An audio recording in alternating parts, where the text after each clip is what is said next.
திருப்பிக் கொள்வோம். கர்த்தர் நமக்கு இந்த கால வேளையிலே நமக்கு நல்லவராய் இருக்கிறார். அவர் நன்மை செய்கிறவராய் இருக்கிறார்.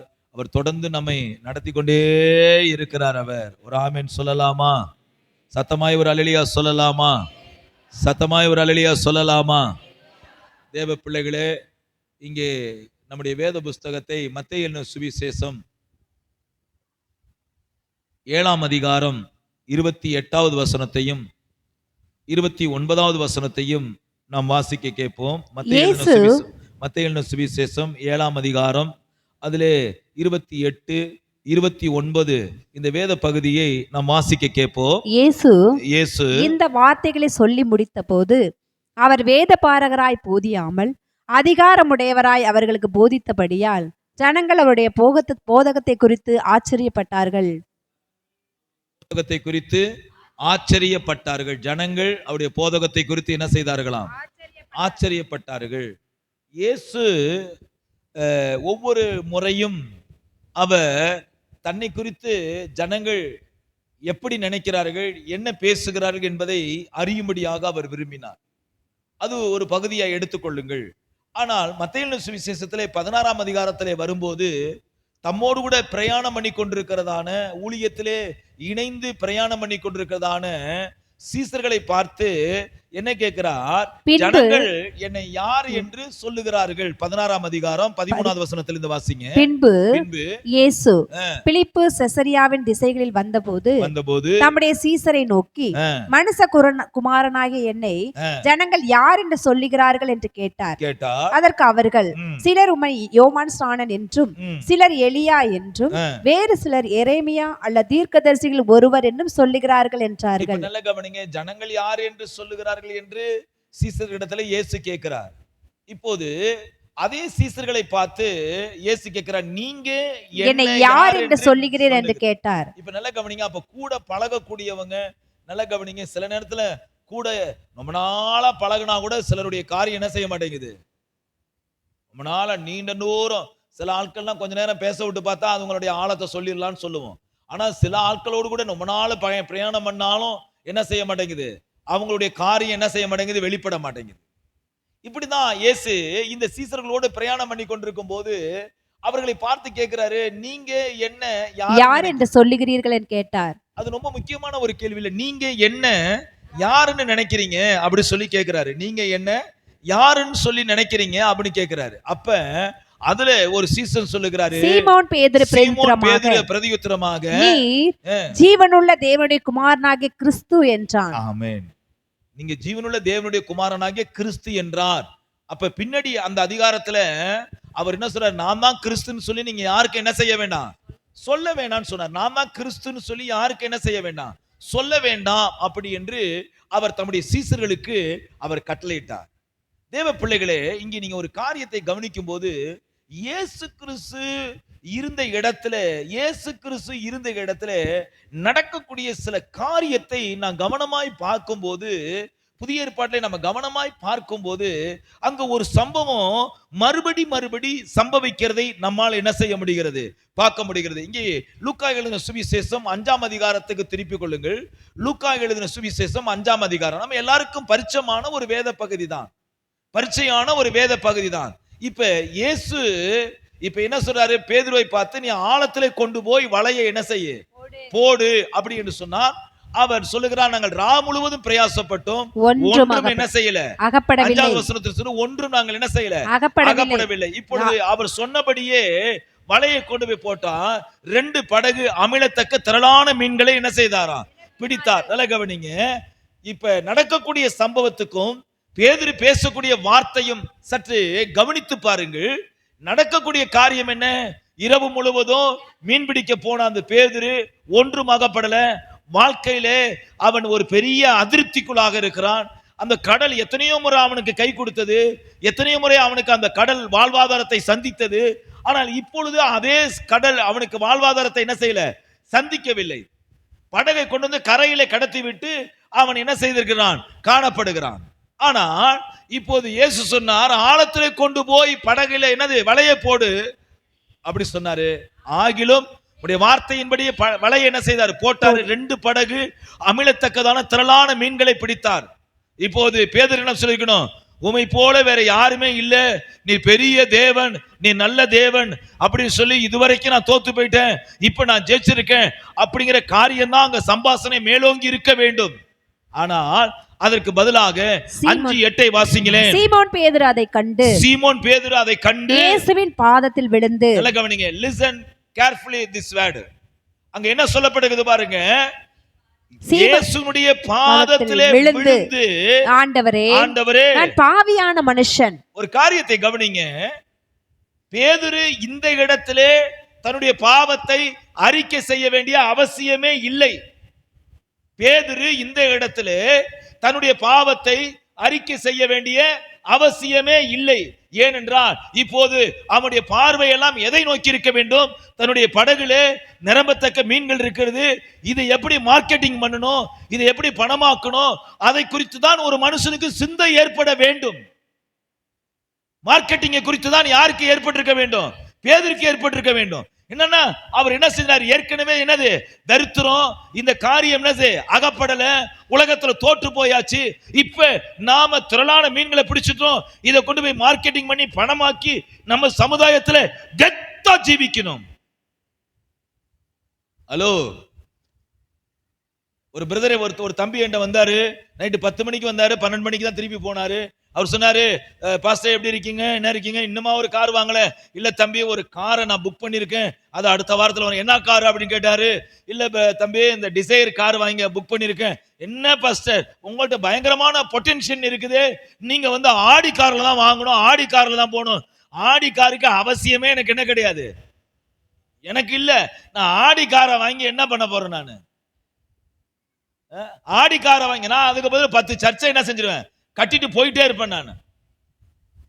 நல்லா கவனிங்க, அவர் சொன்னார், இல்ல இல்ல ஆடி கார்ல தான் அப்படி வாங்கணும், அப்படிதான் உங்களை ஆண்டவர் என்ன செய்றாரு வச்சிருக்கிறாரு. அவரு அப்படி வச்சிருக்கட்டும், ஆனா நான் அப்படி இருக்க மாட்டேன், இப்படிதான் இருப்பேன் அப்படின்னு அந்த தம்பிட்ட என்ன செஞ்சேன் சொன்ன. தேவ பிள்ளைகளே, இப்ப பேதுரு தான் கையில 2 படகு அமிழத்தக்கதான திரளான மீன்களை பிடிச்சிட்டாரு. இப்ப பிடிச்ச உடனே ஒண்ணு, அந்த மீனை எப்படி அதை பத்திரப்படுத்தணும், அதை இன்னைக்கு வியாபாரம் ஆகலனா அதை எப்படி ஐஸ் வச்சு மறுபடியும் மூடி மறுநாளைக்கு அதை நம்ம மார்க்கெட்டு கொண்டு போறது, இதை குறித்து தான் என்ன செஞ்சிருக்கோம். நான் சொல்றேன், இன்னைக்கு ஏதாவது கையில நம்ம கடையில ஒரு ஆசீர்வாதம் கிடைச்சிச்சுன்னா அதை மேலேயே சிந்தை ஓடிக்கிட்டே இருக்குது. நான் சொல்லுகிறேன், இயேசுவை பார்க்கிற ஒரு மனுஷனுக்கு இந்த நினைவு மேலோங்கி இருக்காது.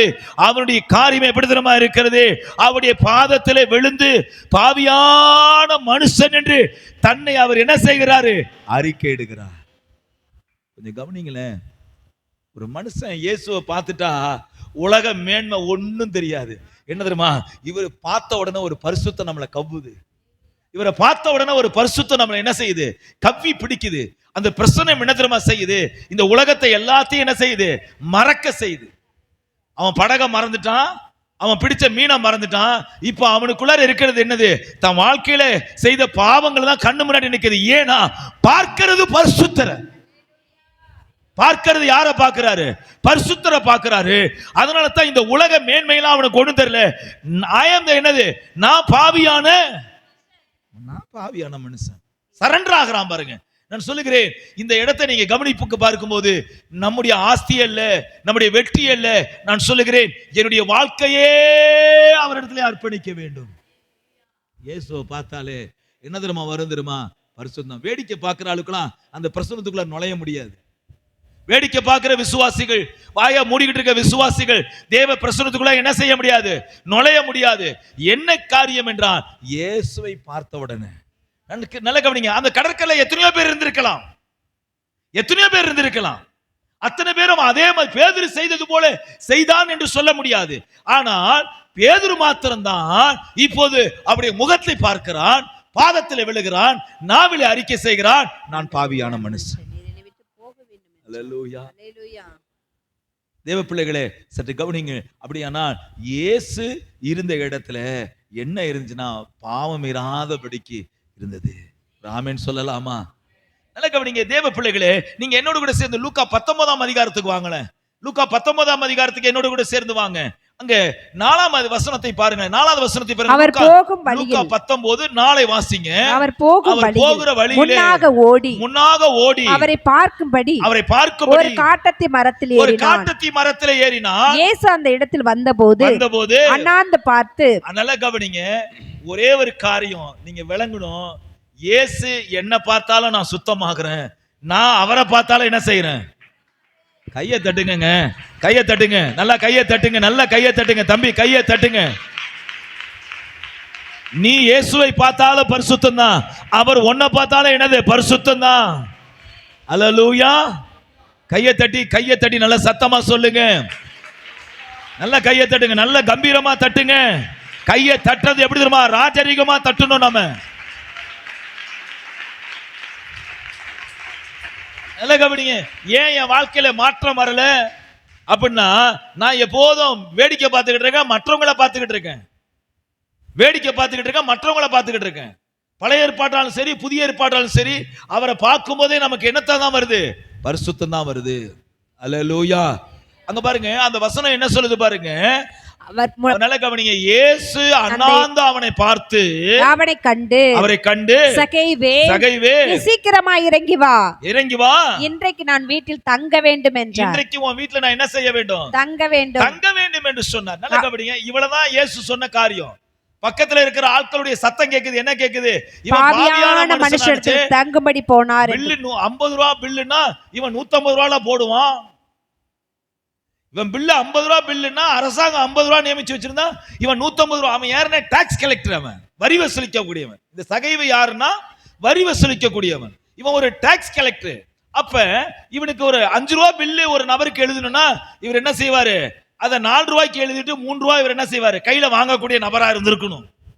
அதனாலதான் அங்க உள்ள மனுஷன்லாம் சொல்றாங்க, இவன் யோக்கியமான மனுஷன் சொல்லல, இவன் பாவியான மனுஷன். இவன் யாரு? அவன் யோக்கியமான மனுஷன் சொல்லல, பாவியான மனுஷன் அப்படி சொல்றாங்க. அப்ப இவன் வீட்டுல போய் இவர் என்ன செய்யறாரு? போறாங்கிறாரு. இவர் யாரு? இப்ப பாருங்க, 8வது வசனத்துல சகேயு நின்று ஒரு என்கவுண்டர் நடக்குது பாருங்க. 8வது வசனத்துல ஒரு என்கவுண்டர் நடக்குது பாருங்க, வாசிங்க. சகேயு நின்று, சகேயு நல்லா கவனிங்க. அப்படின்னா இதுவரைக்கும் அவன் டாக்ஸ்க்கு வசூல் பண்ணும்போது அவன் என்ன செய்யறான்? மத்தவங்கள்ட்ட லஞ்சம் வாங்கியிருப்பான்னு நினைக்கிறேன். இப்பொழுது சகைவு அந்த ஓட்டம் என்ன செய்யுது? அவன் அப்படி நின்றுட்டான், ஸ்டாப் ஆயிட்டான். வேற எதுவும் அவனால என்ன செய்ய முடியல, முன்னேறி போக முடியல. ஜனங்க ஒரு பேசுறதும் காதுல விழுவுது. இப்ப அவரையும் பார்க்கறான். அவன் என்ன செய்யறான்? எங்க வீட்டுக்கு வாங்க, எங்க வீட்டுல கொளுத்த கன்றடிச்சு உங்களுக்கு என்ன செய்யறேன்? விருது செஞ்சு போடுறேன், எங்க வீட்டுல 2-3 நாள் தங்குங்க, இளைப்பாரிட்டு போங்க அப்படின்னு அவன் என்ன செஞ்சிருக்கணும்? சொல்லியிருக்கணும். இயற்கையாகவே சகைவு அதைத்தான் சொல்லியிருக்க வேண்டும். இயற்கையாகவே இப்ப நான் சொல்றேன், சிஸ்டர் அல்லது இறுதிராஜ் பிரதர் உங்க வீட்டுக்கு வரேன், பாஸ்டர் நீங்க என்ன சாப்பிடுவீங்க? உங்களுக்கு என்ன பிடிக்கும்? எங்க வீட்டுல நீங்க என்ன செய்யணும்? மத்தியானம் சாப்பிட்டு தான் போகணும். இது இயற்கையாகவே நம்முடைய நடைமுறையில இருக்கக்கூடிய ஒரு காரியங்கள். இப்ப இயேசு சொல்றாரு, சகைவே நான் உன் வீட்டுக்குள்ளார என்ன செய்யறேன்? உன் வீட்டுக்கு வாரங்கிறாரு. அப்ப சகை சொல்ற, உங்களுக்கு என்ன பிடிக்கும்? உங்களுக்கு ராட்டு பிடிக்குமா? அல்லது உங்களுக்கு என்னது வஞ்சர மீன் பிடிக்குமா? அல்லது கொளுத்த கன்று பிடிக்குமா? எது பிடிக்கும்? அதை சொல்லுங்க. உங்களுக்கு பிரியமான சொல்லுங்க. என் மனைவி ரொம்ப அழகா சமைச்சு வைப்பா. இதெல்லாம் சகை சொல்லிருக்கணும். சகையினுடைய காரியம் என்னது? சகைவு நின்றான். வேதம் அழகாய் சொல்லுகிறது, கர்த்தரை நோக்கி ஆண்டவரே என் ஆஸ்திகளை பாதி ஏழைகளுக்கு கொடுக்கிறேன், என் ஆஸ்தியை பாதி ஏழைகளுக்கு கொடுக்கிறேன். நான் ஒருவனிடத்தில் எதையாகிலும் அநியாயமாய் வாங்கினால் நாளத்தனையாக திரும்ப செலுத்துகிறேன் என்றான். இந்த என்கவுண்டர் எப்படி ஏற்பட்டுச்சு? இயேசு அவனை பார்த்தாரு. இவன் தான் பார்க்கிறதுக்கு ஆசைப்பட்டான். அந்த இலைலாம் மறைச்சிருக்கும் போல. அவன் ஏறி நின்ற அந்த மரத்தினுடைய கட்டத்தை மரத்து அந்த இலையெல்லாம் அவனை மறைச்சிருக்கும் போல, சரியான முகம் தெரியாம இருந்திருக்கும் போல. இப்ப அவன் தவிக்கிறத பார்த்துட்டு இவரே பார்த்துட்டாரு. நல்ல கவனிங்க, அவரை பார்க்கணும் நீங்க பிரயாசப்பட்டீங்கன்னா, பார்க்க முடியலன்னா வருத்தப்படாதீங்க, அவரு ஒன்ன பார்த்துருவாரு. அல்லேலூயா. அவர் நம்மளை பார்த்துருவாரு. அவரு அல்லேலூயா. எத்தனை பேர் கையை வைத்து ஆமேன்னு சொல்ல போறீங்க? நீங்க வேதம் சொல்லுகிறது அந்த சகைவி நின்றான். நின்று இயேசுவினிடத்திலே ஒரு வார்த்தை சொல்லுகிறான், நான் ஏதாவது ஒன்றை யாரிடத்திலாவது அநியாயமாய் வாங்கியிருந்தால் நாளத்தனையா என்ன செய்கிறேன், திருப்பி கொடுக்கிறேன். இந்த என்கவுண்டர் எப்படி ஏற்பட்டுச்சு அவனுக்கு? இயேசு அவனை பார்த்தார். இயேசு அவனை பார்த்தான். இன்னைக்கு சிலைய பார்க்கிற மனுஷன், சுரூபத்தை பார்க்கிற மனுஷன், இந்த நிகழ்வு அவனுக்கு ஏற்படுதான்னு பார்த்தா இல்ல. யாருக்கு ஏற்படுகிறது? மெய்யாகவே தன் அறை வீட்டை தாளிட்டு கொண்டு அந்தரங்கத்தில் இருக்கிறதான பிதாவை நோக்கி முகத்தை ஏறெடுக்கும் போது இந்த என்கவுண்டர் அவனுக்கு என்ன செய்கிறது? ஏற்படுகிறது. இன்றைக்கும் இயேசுவை பார்க்க யாரெல்லாம் பிரயாசப்படுகிறார்களோ சகைக்கு ஏற்பட்ட அதே அனுபவம் ஒவ்வொருவருக்கும் நடக்கிறது. அல்லேலூயா. கவனிங்க, வெளியரங்கமாக தெரிகிற பாவத்தை நாம் எளிதாக அறிக்கை செய்யலாம். ஆனால் உள்ளரங்கமாக இருக்கிற பாவத்தை வெளியரங்கமாக அறிக்கை செய்ய வேண்டுமானால் அவன் இயேசுவினுடைய முகத்தை தரிசித்த ஒரு மனுஷன் மாத்திரமே அதை செய்ய முடியும். விளங்கவில்லை என்று நினைக்கிறேன். நான் மறுபடியும் சொல்லுகிறேன், வெளியரங்கமாய் காணப்படுகிற பாவத்தை ஒருவேளை ஒருவன் அறிக்கை செய்துவிட முடியும். ஆனால் அந்தரங்கமாய் இருக்கிற ஒரு பாவத்தை ஒருவன் வெளியரங்கமாய் அறிக்கை செய்ய முடியுமானால் அவன் இயேசுவினுடைய முகத்தை பார்த்த ஒரு மனுஷனால மாத்திரம்தான் அதை அறிக்கை செய்ய முடியும். நல்ல கையை தட்டி ஆமென் சொல்ல மாட்டீங்களா? அல்லேலூயா. நல்ல கவனிங்க, தன் பாவத்தை மறைக்கிறவன் வாழ்வடைய மாட்டான், அதை அறிக்கை செய்து விட்டு விடுகிறவனோ தேவனிடத்தில் இரக்கம் பெறுவான் என்று வேதம் சொல்லுகிறது. அப்படியானால் தேவ இரக்கத்தை பெறுவதற்கு ஒரு மனுஷன் பாவத்தை அறிக்கை செய்ய வேண்டும் என்று சொல்லுகிறது. அப்ப பாவத்தை ஒரு மனுஷன் அறிக்கை செய்ய வேண்டுமானால் அவன் இயேசுவினுடைய முகத்தை தரிசிக்க வேண்டும். அல்லாவிட்டால் அவன் இயேசுவை அவர் அவனை பார்க்க வேண்டும். ரெண்டு நிகழ்வும் நடந்ததான் இருதயத்தில் இருக்கிற காரியம் எல்லாம் வெளியில வரும். கையை வைத்து ஆமென் சொல்லுங்க. சத்தமா ஒரு அல்லேலூயா சொல்லுங்களேன். சத்தமா ஒரு அல்லேலூயா, சத்தமா சொல்லுங்கய்யா. அல்லேலூயா. மூணாவது ஒரு காரியத்தை சற்று என்னோடு கூட திருப்பிக் கொள்ளுங்கள். நமக்கு எல்லாருக்கும் தெரியும் அந்த அந்த அந்த அந்த அந்த அந்த சமாரியா ஸ்திரீ, நம்ம எல்லாருக்கும் தெரியும்ல. அங்க பாருங்க, அந்த ஸ்திரியை குறித்து கொஞ்சம் கவனிச்சு பாருங்க. யோவான் எழுதின சுவிசேஷம் 4ஆம் அதிகாரம் 28வது வசனத்தை படிங்க. யோவான் எழுதின சுவிசேஷம். அப்பொழுது அந்த ஸ்திரீ தன் குடத்தை வைத்துவிட்டு ஊருக்குள்ளே போய் ஜனங்களை நோக்கி நான் செய்த எல்லாவற்றையும் ஒரு மனுஷர் எனக்கு சொன்னார். சிஸ்டர், அதுல இன்னொரு மொழியாக்கத்துல சொல்லுது, நான் செய்த பாவம் எல்லாவற்றையும் அவர் என்ன செய்தாரு? எனக்கு சொன்னார். ஐயா, இது 4 பேர் மத்தியில நடக்கல. இந்த அனுபவம் 4 பேர் மத்தியில இருக்க, இயேசுவும் அந்த ஸ்திரீயும் தான். இந்த அனுபவத்தை கொஞ்சம் கவனிச்சு பாருங்க. அந்த 4ஆம் அதிகாரத்துல அந்த ஸ்திரியோடு, அந்த சமாரியா ஸ்திரியோடு கூட இயேசு பேசும்போது சீசர் கூட என்ன செய்யல இல்ல. இப்ப என்ன செய்றாரு? எதை பசியா இருக்கிறேன், போய் பட்டணத்துல ஏதாவது உண்டானா வாங்கிட்டு வாங்க அப்படின்னு இவங்களை என்ன செய்யறாரு? நடத்துறாரு. ஏன் தெரியுமா? இந்த ஒரு ஆளுக்கு ஒரு என்கவுண்டர் உண்டாகணும். இந்த ஒரு ஆளுக்கு யாரு? அந்த சமாரியா ஸ்திரிக்கு அந்த என்கவுண்டர் உண்டாகணும். இப்ப அவள்கிட்ட தனித்து இருக்கிறாரு. தனித்திருக்கும் போது அவளோடு கூட அவர் பேசினாரு. அவருடைய முகத்தை அவள் பார்த்தாரு. பார்க்கும் போது சொல்லுகிறா, அவள் சொல்றா, அவன் புருஷனை கூட்டிட்டு வா அப்படி சொன்ன உடனே அவ என்ன செய்யறா? பாவத்தை மறைக்கல. இப்ப இருக்கிறது என் புருஷன் இல்ல, எனக்கு புருஷன் இல்ல. அப்ப வீட்டுல இருக்கிற ஆளு யாரு? சம்திங். யாரு? எக்ஸ். நல்ல கவனிங்க, உலகத்துக்கு தெரியாது, ஆனா யாருக்கு தெரியும்? அவருக்கு தெரியும். அப்ப சொன்ன, உனக்கு 5 புருஷன் இருந்தோம், இப்ப இருக்கிறவனும் புருஷன் இல்ல அப்படின்னு நீ அறிக்கை செய்றியே. ஓகே, நல்ல கவனிங்க. ஓகே, நீ உள்ளபடி என்ன செஞ்சிட்ட? சொல்லிட்ட. ஓகே, இப்ப உன் தலைமையில ஒரு அபிஷேகத்தை வைக்கிறேன். இப்ப நீ பட்டணத்துக்குள்ளார போ. இப்ப நல்ல கவனிங்க, பட்டணத்துக்குள்ளார போகும்போது அவள் அறிக்கை செய்கிறாரு, நான் செய்த எல்லாவற்றையும் ஒருவர் எனக்கு சொன்னார், அவரை வந்து பாருங்கள். நான் செய்த எல்லாவற்றையும் ஒருவர் எனக்கு சொன்னார் அப்படின்னா அதனுடைய காரியம் என்ன? அதனுடைய மொழியாக்கம் என்ன சொல்லுகிறது? நான் செய்த எல்லா பாவத்தையும் அவர் வந்து என்னது வேதம் சொல்லுது, அந்த பட்டணத்தில் இருக்கிற ஜனங்கள் எல்லாம் இயேசுவிடத்துல வந்தாங்களாம். நீங்க கவனிக்கணும், இந்த இடத்துல ஒரு காரியத்தை கவனிக்கணும். நீங்க அவ இந்த காரியத்தை நான் இந்த மனுஷனோட பழகுனல அதை சொல்லிட்டாரு, நான் அந்த மனுஷனோட பழகுனல அதை சொல்லிட்டாரு. அவ தன்னை தாழ்த்தி அவரை உயர்த்தினார். அல்லேலூயா. இயேசு நம்முடைய வாழ்க்கையில மகிமைப்படணும்னா நம்மளை நாம தாழ்த்தினாதான் அவர் மகிமைப்படணும். அதனாலதான் யோவான் சொன்னாரு, நான் சிறுகவும் அவர் பெருகவும் வேண்டும். யோவான் சொன்னாரு, நான் சிறுகவும் அவர் பெருகவும் வேண்டும். அப்ப அவர் தான் என்ன செய்யணும்? நம்முடைய வாழ்க்கையில் என்ன செய்ய வேண்டும்? அல்லேலூயா. அப்ப தேவ பிள்ளைகள், நம்ம அறிய வேண்டிய சில காரியங்களை சற்று நீங்க கவனித்து பார்ப்பீர்கள். ஆனா அந்த இடத்துல சொல்லப்பட்டிருக்கிற ஒவ்வொரு காரியத்தையும் நாம் ஆழமாய் பார்ப்போமானா அங்க ஒரே ஒரு காரியம் தான் வருது. ஒரு பாவியான ஸ்திரிய கையங்களமா பிடிச்சிட்டாங்க. ஒரு பாவியான ஸ்திரிய கையங்களமா பிடிச்சிட்டாங்க. உலகம் பாவத்துக்கு கல்லதான் தூக்கும். உலகம் பாவத்துக்கு என்ன செய்யும்? கல்லதான் தூக்கும். இன்னைக்கு கூட அது ஊழியக்காரனாலும் சரி, நான் சொல்றேன், அது சாதாரண மனுஷனா இருந்தாலும் சரி, பெரிய ரெவரண்டா இருந்தாலும் சரி, எவனாவது ஒருத்தன் தப்பு செஞ்சுட்டா கல்லதான் தூக்கும். நடக்குதா இல்லையா? அது ஒருவேளை ரெவரண்டா இருக்கட்டும், ஒருவேளை சாதாரணமான ஒரு பாமரனா கூட இருக்கட்டும், சபையில இருக்கிற ஒரு சாதாரண விசுவாசியா கூட இருக்கட்டும், பாவம் செஞ்சுட்டா உடனே என்னதான் செய்யும்? கல்லதான் தூக்கும். அதுல இருந்து அவனை எப்படி காப்பாத்தி வருது, எப்படி வெளியே கொண்டு வருதுன்னு உலகம் சிந்திக்காது. இப்ப நல்லா கவனிச்சு பாருங்க. இயேசு சொன்னார், உங்களில் எவன் பாவம் செய்யாது இருக்கிறானோ முதல் கல்லை என்ன செய்யும்? இப்ப நல்லா கவனிங்க. இவ எல்லாரும் போயிட்டாங்க, அந்த சப்ஜெக்ட் நமக்கு தெரியும், எல்லாரும் போயிட்டாங்க. இப்ப அந்த இடத்துல இருக்கிறது யாரு?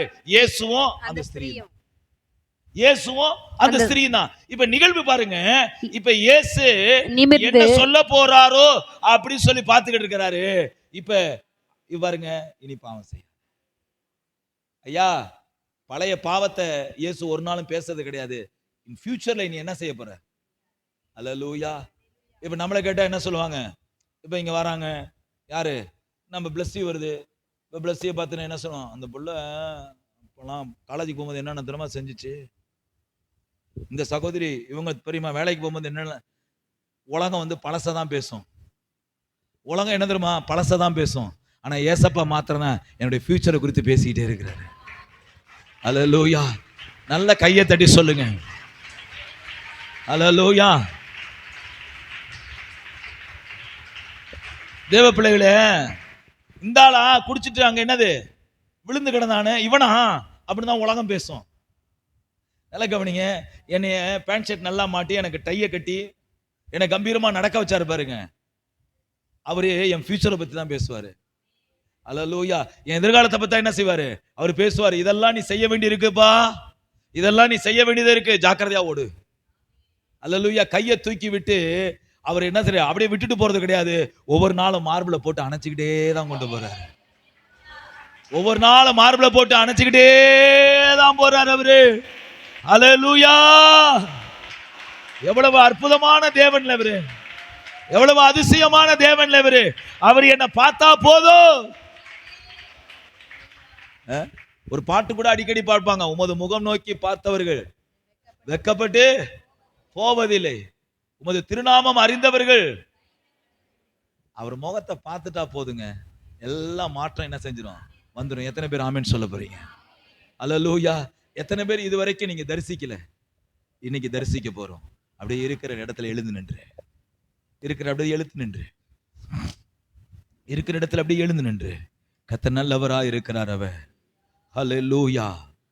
கர்த்தர் பெரியவரா இருக்கிறார் அவர். அப்படி நம்முடைய வாழ்க்கையில பெரிய காரியங்களை செய்கிறவரா இருக்கிறார் அவர். எல்லாரும் வாயை திறந்து சொல்லுங்க, இந்த ஆலயத்துல இன்றைக்கு எனக்கு ஒரு மாற்றம் வரணும் ஆண்டவரே. என்னுடைய வெளியில அல்ல, எனக்குள்ளாக, இன்சைட் மை சோல், உள்ளான மனுஷனுக்குள்ளாக இன்றைக்கு ஒரு மாற்றம் வரணும். நான் பழையபடி பேசுறேனே, பழையபடி சிந்திக்கிறேனே, பழையபடி மார்க்கிறேனே, இந்த ஆலயத்துக்கு வந்தும் எனக்கு ஒரு மாற்றம் வரலையா? எல்லாரும் எழுந்து நில்லுங்க, எல்லாரும் எழுந்து நில்லுங்க. பின்னாடி இருக்கிற சோஃபால இருக்கிறவங்க கூட எந்திரிச்சு நில்லுங்க. கை குழந்தைய வச்சிருக்கவங்க வேணாம், மற்றவங்க எல்லாரும் எந்திரிச்சு நின்று சொல்லுங்க, இன்னைக்கு எனக்கு ஒரு மாற்றம் வரணும் ஆண்டவரே, இன்னைக்கு எனக்கு ஒரு மாற்றம் வரணும் ஆண்டவரே. ஆண்டவரே, நான் சகைவே போல உம்முடைய முகத்தை தரிசிக்க ஆசைப்படுகிறேன் ஆண்டவரே. ஆண்டவரே, நீங்க என்ன கொஞ்சம் பாருங்க ஆண்டவரே. உங்களுடைய முகத்தை என் மேல அப்படியே பதிய வைங்க ஆண்டவரே. உங்களுடைய முகத்தை என் மேல வைங்கப்பா. இந்த காலவேளை உங்களுடைய முகத்தின் சாயலிலே நாங்கள் திருப்தி ஆக வேண்டும் ஆண்டவரே. ஆண்டவரே, வேதம் சொல்லுகிறதே ஆண்டவரே, 34ஆம் சங்கீதத்தில் சொல்லப்பட்டிருக்கிறதே, அவர்கள் அவரை நோக்கி பார்த்தார்கள், அவர்களுடைய முகங்கள் எல்லாம் பிரகாசம் அடைந்தது என்று வாசிக்கிறோமே. இந்த காலை வேளையிலே நாங்கள் உம்முடைய முகத்தை பார்க்க நினைக்கிறோம் ஆண்டவரே. எங்க வாழ்க்கையில ஒரு இருள் என்கின்ற ஒரு பகுதி இருக்கிறது. அந்த இருளின் பகுதி எங்களை விட்டு வெளியே ஏறும்படியாக, வெளியாகும்படியாக உம்முடைய முகத்திலே ஆண்டவரே ஒரு பிரசன்னத்தை, ஆண்டவரே கர்த்தாவே எங்கள் முகத்திலே ஒரு பிரசன்னத்தை ஆண்டவரே நீங்க கட்டளையிட வேண்டுமாய் உம்மை ஸ்தோத்திரிக்கிறோம் ஆண்டவரே. உம்முடைய முகத்தை பார்க்கிறோம்ப்பா, உம்முடைய முகத்தை பார்க்கிறோம் ஆண்டவரே. அல்லேலூயா, அல்லேலூயா. கர்த்தர் நல்லவராய் இருக்கிறீர் ஆண்டவரே, கர்த்தர் நல்லவராய் இருக்கிறீர் ஆண்டவரே, கர்த்தர் நல்லவராய் இருக்கிறீர் ஆண்டவரே. பேதுரு சொன்னானே, பாவியான மனுஷன் என்று சொன்னானே, பாவியான மனுஷன் என்று சொன்னானே, முகத்தை பார்த்தவுடனே சொன்னானே ஆண்டவரே. அந்த நூற்றுக்கு அதிபதி சொன்னானே, நீர் என் வீட்டிலே வருவதற்கு நான் பாத்திரன் அல்ல என்று ஆண்டவரே தன்னுடைய பலவீனத்தை குறித்து அவன் பேசினானே ஆண்டவரே. அந்த சமாரிய ஸ்திரீ நான் செய்த எல்லா பாவத்தையும் வந்து இவர் சொன்னார் என்று சொல்லி அவரை குறித்து மேன்மையாய் பேசினாலே ஆண்டவரே. இந்த கால வேளையிலே எனக்கு தெரியும் ஆண்டவரே, நீர் என்னை பார்க்கிறீர் ஆண்டவரே. எனக்கு தெரியும் ஆண்டவரே, ஆகாரை மாத்திரம் அல்ல ஆண்டவரே, நீர் எங்களை பார்க்கிற தேவன் ஆண்டவரே, எங்களை காண்கிற தேவன் ஆண்டவரே. இதுவரைக்கும் மனுஷனை பார்த்து கொண்டிருந்தான் ஏசையா, இப்போது ஆண்டவரே சிங்காசனத்தில் வீற்றிருக்கிற ராஜாதி ராஜாவை கண்கள் கண்டதே என்று சொன்ன போது அவனுக்குள்ளாக ஒரு என்கவுண்டர் உண்டானுச்சு, அவனுக்குள்ளாய் ஒரு மனம் திரும்புதல் உண்டானுச்சு. நான் பாவியான மனுஷன், நான் பரியாசத்தோடு உள்ள ஒரு மனுஷன் என்று சொன்னானே ஆண்டவரே. இவ்வளவு நாள் கம்பீரமாய் பரிசுத்தன் என்று ஓடிக்கொண்டிருந்த ஏசையாவே உம்முடைய முகத்தை பார்க்கும் போது அவனுக்குள்ளாக ஒரு மறுரூபப்பட்ட ஒரு அனுபவம் உண்டாகுமானால் எங்கள் வாழ்க்கையிலும் அது நடைபெற வேண்டும் ஆண்டவரே. இந்த மாதத்தினுடைய கடைசி நாளில் நாங்கள் நிற்கிறோம் ஆண்டவரே, இந்த மாதத்தினுடைய கடைசி நாட்களில் நாங்கள் நிற்கிறோம் ஆண்டவரே, இந்த மாசத்தினுடைய கடைசி நாட்களில் நாங்கள் நிற்கிறோம் ஆண்டவரே. ஜனங்கள்ட்ட எங்க காரியம் எல்லாம் தெளிவுபடுத்தி இருக்கிறோம் ஆண்டவரே, உம்மிடத்தில் நாங்கள் தெளிவுபடுத்தி இருக்கிறோம் ஆண்டவரே. ஆண்டவரே நீர் எங்களை இப்பொழுது பாரும் ஆண்டவரே, நீர் எங்களை கண்ணோக்கி பாரும் ஆண்டவரே. இந்த ஆலயத்தை விட்டு நாங்கள் போகும்போது ஒரு மறுரூபப்பட்ட மனுஷனாக மாற வேண்டும், மறுரூபப்பட்ட மனுஷனாய் மாற வேண்டும் ஆண்டவரே. அப்பா, மறுரூபம் மாக்கிடும் மகிமையின் மேகமே, மறுரூபம் மாக்கிடோ மகிமையின் மேகமே, உம்முக சாயலா ஒரு மாற்றும் தெய்வமே. சொல்லுங்க,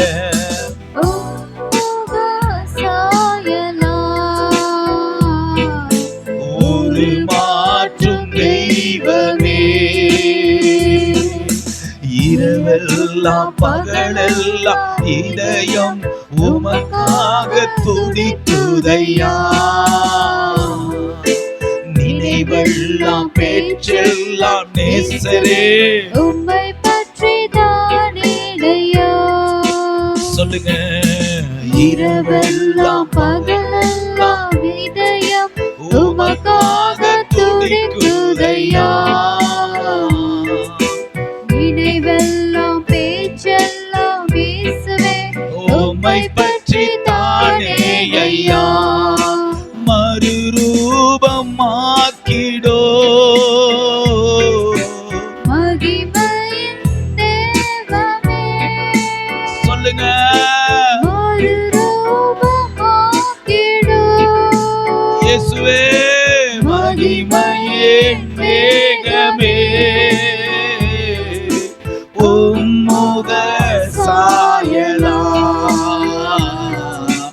ஒரு மாற்றும் தெய்வமே. சொல்லுங்க, உம்முக சாயலா ஒரு மாற்றும் தெய்வமே. இரவெல்லாம்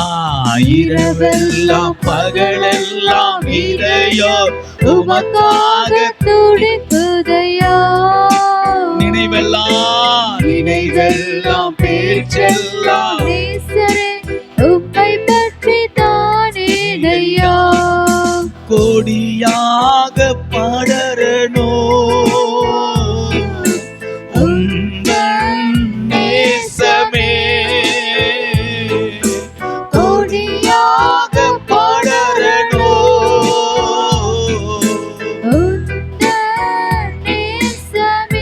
மடி மீது தவழனோ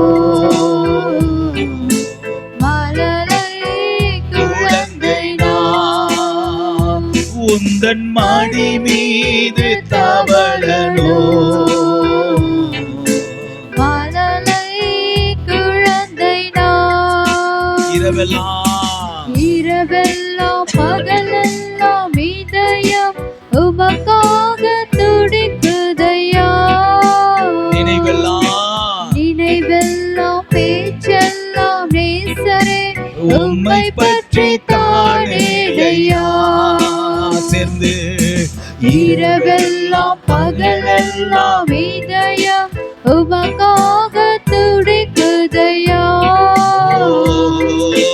நினைவெல்லாம் பேச்செல்லாம் நேசரே உம்மை பற்றி தானேடையா உன்னத தேவனே இயேசுராஜனே உம்மோடு இணைந்திட என்னுள் ஏங்குதையா உம்மோடு இணைந்திட நெல்லாம் ஏங்குதையா ஆண்டவரை பார்த்து சொல்லுங்க, உங்களுடைய முகத்தை நான் பார்க்கணும் ஆண்டவரே. எப்படியாவது இந்த ஆராதனை அதுக்கு தானப்பா. நாங்க பாடுறோம்ல, நாங்க ஜெபிக்கிறோம்லப்பா, வசனத்தை கேட்கிறோம்லப்பா. நாங்க ஆண்டவரே உங்களை பார்க்காம இந்த உலகத்துல வேற யாரு ஆண்டவரை பாப்பா? ஆண்டவரே எங்களுக்கு உங்களுடைய முகத்தை காண்பிக்காம ஆண்டவரே வேற யாருக்கு ஆண்டவரை நீங்க காண்பிக்க போறீங்க? தாவீது கதறனானே, உங்களுடைய முகத்தை எங்களுக்கு மறைக்காதுரும் என்று சொன்னானப்பா. ஆண்டவரே முகத்தை நாங்க பார்க்கணும் ஆண்டவரே, உங்களுடைய முகத்தை நாங்க பார்க்கணும் ஆண்டவரே. கர்த்தர் எங்களுக்கு உதவி செய்யுங்க ஆண்டவரே. ஆண்டவரே உதவி செய்யுங்க ஆண்டவரே. கர்த்தாவே, நாங்கள் ஒரு மறுரூபப்பட்ட ஒரு ஜீவியத்துக்குள்ளாய் இந்த வரக்கூடிய மார்ச் மாசத்துல நுழைய, ஒரு புதிய மனுஷனாய் நுழைய, ஜனங்கள் எல்லாரும் எங்க மேல ஒரு மாற்றத்தை பார்க்க கர்த்தர் கிருபை செய்யுங்கப்பா. அந்த பிள்ளைகள் எல்லாரையும் ஆசீர்வதிங்க, இரத்த கோட்டைக்குள்ளாய் மறைத்துக் கொள்ளுங்க. இயேசு மூல பிதாவே, என் ஆத்துமாவே, என் ஆத்துமாவே கர்த்தரை சோதரி. கர்த்தர் செய்கிற சகல உபகாரங்களை மறவாதே. நம் ஆண்டவராகிய இயேசு கிறிஸ்துவினுடைய கிருபையும் பிதாவாகிய தேவனுடைய அன்பும் பரிசுத்த ஆவியானுடைய வழிநடத்தலும் உடைய மாறாத பிரசனமும் நம் அனைவரோடு கூட இன்றும் என்றும் சதா காலங்களிலும் இருப்பதாக. கர்த்தர் உங்களை ஆசீர்வதிப்பாராக.